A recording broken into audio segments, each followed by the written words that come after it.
कि आपने जिस प्रकार से बड़ा एक वादा किया हुआ, एक जोर जोर से बोलते हैं कि 4 सालों में हमें हिमाचल प्रदेश को पूरे देश के सबसे समृद्धशाली प्रदेश बनाएंगे। वो जादू की छड़ी अभी तक हमको मालूम नहीं पड़ी कि क्या करने वाले हैं। नमस्कार, हिमाचल अभी देख रहे हैं आप। मैं हूं आपके साथ अवंतिका खत्री और खास चर्चा में आज हमारे साथ मौजूद हैं नेता प्रतिपक्ष जयराम ठाकुर जी। बहुत बहुत स्वागत है सर। विपक्ष चौथे दिन भी हंगामा कहीं ना कहीं देखने को मिला और आज एक विधानसभा के बाहर आज एक तस्वीर नजर आई जहां पर अगर हम बात करें एक और बीजेपी विधायक और कांग्रेस, बेरोजगारी बड़ा मुद्दा, क्या कहना चाहेंगे? मुझे लगता है कि कांग्रेस पार्टी में भी ऐसी परिस्थिति बन गई है कि वो विपक्ष की भूमिका निभाना चाह रहे हैं। कुछ को मंत्री नहीं बनाया गया, कुछ को चेयरमैन नहीं बनाया गया, कुछ जो अपने आप को ऐसा अनुभव कर रहे हैं कि काम नहीं हो रहे हैं, विकास नहीं हो रहे हैं, तो इसलिए वो हमारे साथ ही शामिल हो रहे थे। मुझे लगता है ऐसा कुल मिलाकर के। लेकिन जहाँ विपक्ष की एक भूमिका है, एक लोकतांत्रिक व्यवस्था है, उसके अनुरूप हमने काम किया है और हमने विधानसभा के अंदर, विधानसभा के बाहर जब भी अवसर मिला और बेहतर ढंग से जनहित के मुद्दे उठाए। और विशेष तौर से अब की बार हमारा फोकस ये था कि हिमाचल प्रदेश में जो 1 साल पहले जो गारंटियाँ दी उन गारंटियों पर बात करें, पहले विधानसभा के बाहर और फिर विधानसभा के अंदर। और जनरली ऐसा होता था, विधानसभा के अंदर होता था, विधानसभा के बाहर वॉकआउट होता था तो होता था। लेकिन हमने सारी चीज़ों को मीडिया के माध्यम से और लोगों के ध्यान को आकर्षित करने के लिए गारंटियां दिल दिमाग में लोगों की बैठी रही और जो झूठ बोला है लोग उसको ना भूल पाए, उसके लिए हमने तय किया कि विधानसभा के बाहर अपनी बात रखने के लिए कुछ तरीका निकालना चाहिए। उस तरह से हमने किया है और हमने जो विधानसभा की गरिमा को कभी भी ठेस नहीं पहुंचाई और बेहतर ढंग से सारी बातों को यहाँ पर किया विधानसभा के अंदर ही बात। कल आखिरी दिन है सर, अजब गजब तरीके निकाल कर बीजेपी प्रदर्शन कर रही है। कल क्या कुछ खास रहने वाला है?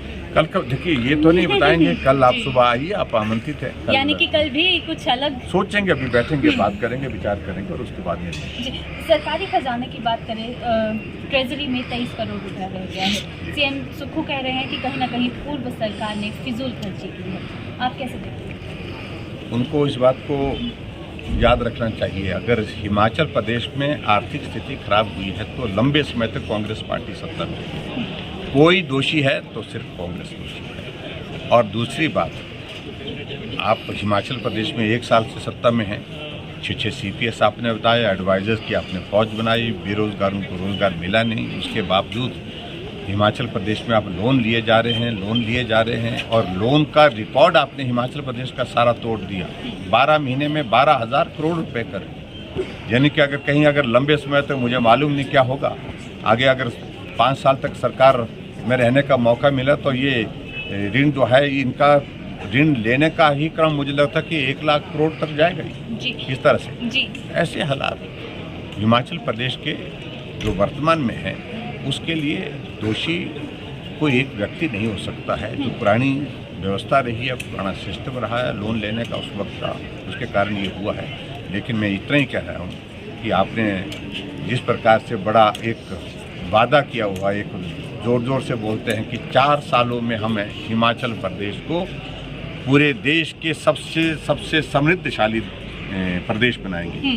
वो जादू की छड़ी अभी तक हमको मालूम नहीं पड़ी कि क्या करने वाले हैं। हिमाचल प्रदेश में 23 करोड़ रुपए आप बता रहे हैं कि खाते में बचा है, तो 4 साल में वो जो ऋण है उसको कैसे चुकता करेंगे और किस प्रकार के। लेकिन ऐसी बातें करते हुए मुख्यमंत्री अपने पद का परिहास बना रहे हैं, मजाक बना रहे हैं और हंसी का केंद्र बन रहे हैं। जी, एक आखिरी सवाल सर, लोकसभा चुनाव अगले साल होने वाले हैं। कहीं ना कहीं मंडी संसदीय क्षेत्र से बात की जाए तो चर्चा ये भी है कि बीजेपी की ओर से आप चुनाव लड़ सकते हैं, इस पर आप क्या कहना चाहेंगे? देखिए, हमारी चुनाव लड़ने के बारे में निर्णय करती है हमारी पार्टी हाईकमान और पार्टी हाईकमान ने जो हमारे बारे में निर्णय किया है हमने वही किया है। लेकिन मैं बड़ा स्पष्ट कह रहा हूँ इस बात को कि आज की तारीख में ये चर्चाएं इस प्रकार से चलाने का कोई औचित्य नहीं। मैं एक दायित्व पर हूँ, जिम्मेवारी के साथ उसमें काम कर रहा हूँ और बेहतर ढंग से काम करने की कोशिश कर रहा हूँ। लेकिन मेरी पार्टी का टिकट का विषय जो है